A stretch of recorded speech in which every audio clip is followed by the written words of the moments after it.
Welcome to our ship tour of P&O's Iona in May 2025. We're going to show you all the venues on board, the dining, drinking and entertainment, as well as some of the communal areas with a few handy tips throughout. This is our first time on Iona and in fact P&O. We've done our best to capture video, photos and as much information as we can to help future cruisers. We hope you enjoy and we look forward to your comments. The Headliners Theatre sits across Deck 6 and 7. All shows are pre-bookable, with a huge variety on board, including the Take That musical. There is a free-to-use cinema on Deck 6. Cinema has 4 screens, no need to book. There are screens showing empty seats available, with a variety of films on board, changing daily.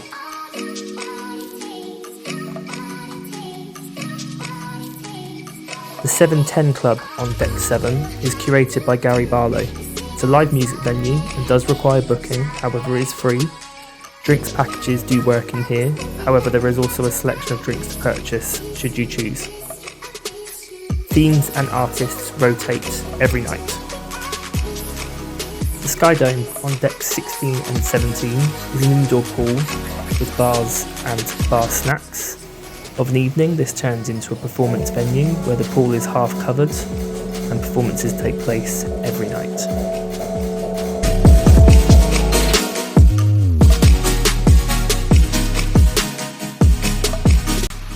There's a variety of shops on Deck 7, selling P&O branded merchandise including model ships, fragrance, duty-free and confectionery.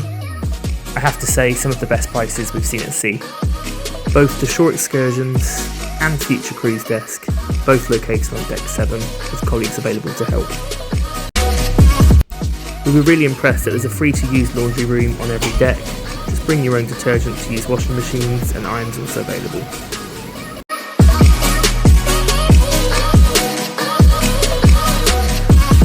The Limelight Club, located on Deck 6, combines specialty dining with live music. This does require booking and of course incurs an extra charge. The Crow's Nest, located at the very front of Deck 17, is a panoramic bar with fantastic views to have a drink before dinner, listen to live music, or for a sail away in poor weather. The casino is located on Deck 7, with a large variety of very modern machines and tables, very busy on sea days. Directly connected to the casino is Brody's, the on-ship pub, a particularly large venue that gets very busy, with a host of quizzes and a pool table. Glass House is a wine bar on Deck 7 in the Atrium, offering tapas and snacks at an additional cost. Anderson's on Deck 6 is the onboard gin bar and library. This venue offers gin tasting, quite often on sea days.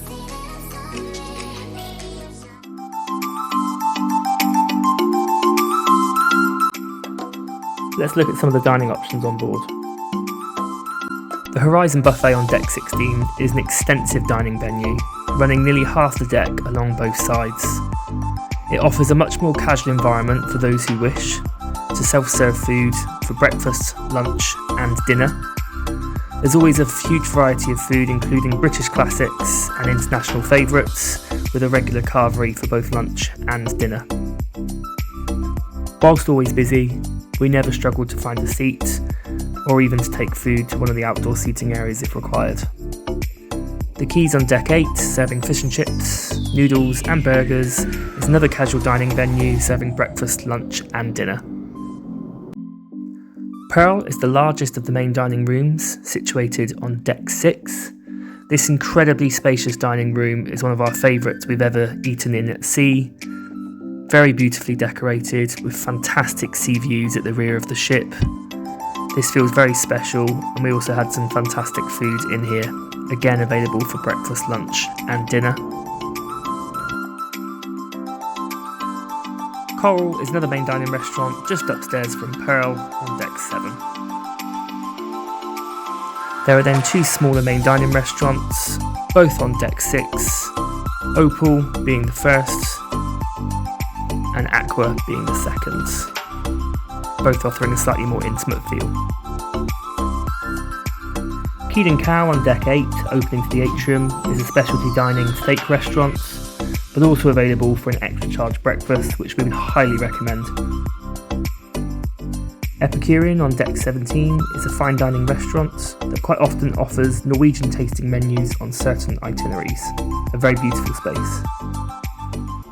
Sindhu on deck 8 is the now long-standing P&O specialty Indian restaurant, offering contemporary Indian food. Let's have a look at our favourite space on any ship, the spa. Towels and robes are provided in changing rooms, and lockers are controlled with your cruise card, so no need for a key. The main area is really well lit, plenty of space, and holds a maximum of 16 passengers at any one time. A 2-hour pass is £49, or a full week cruise is just £169, which we think is great value.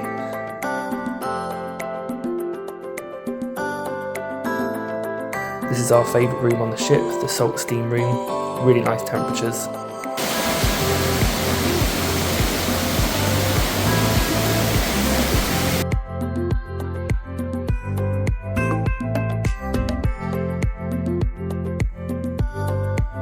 One of the nicest relaxation rooms we've seen at sea, with excellent sea views.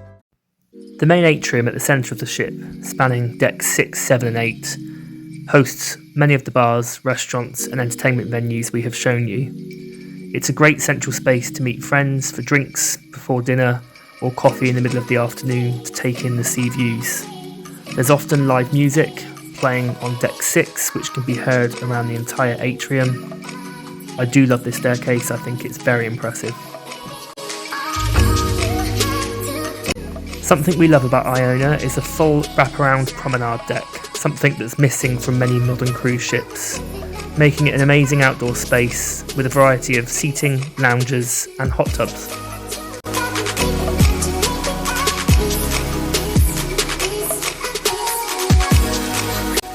Iona actually has a fantastic outdoor space for both seating, hot tubs and pools, as well as this splash area aimed at children.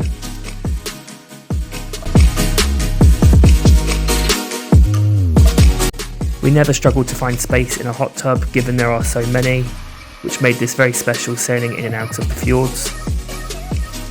I have to say the 2 infinity pools at the rear of the ship are very impressive, especially whilst at sea.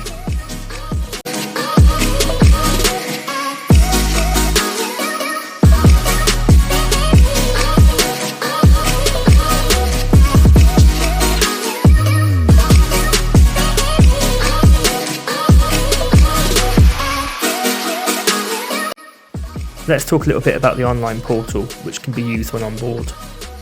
Connecting to the P&O Wi-Fi is free, however if you wish to use the internet you would need to buy a package. Connecting to the online Wi-Fi allows you to use the portal, which can be used to book restaurants, as you can see here. You can also view menus, which gives you an idea of where you might want to book or where you might want to eat at a particular time. It also shows you how many people are in the queue to give you an idea of where might be busy. You can also book excursions if you prefer to go digital. You can look at your own plans day by day, so if you have existing reservations, whether that be entertainment or restaurants, it's all viewable in one location. This is also where you book onboard entertainment, including theatre shows, the 710 Club and the Limelight Lounge. You can also use this to check your onboard account and check what you've spent. We hope you've enjoyed our tour of the Iona. Last thing to show you, of course, is our cabin. However, you'll have to tune in for the next video to get the full cabin tour. See you next time!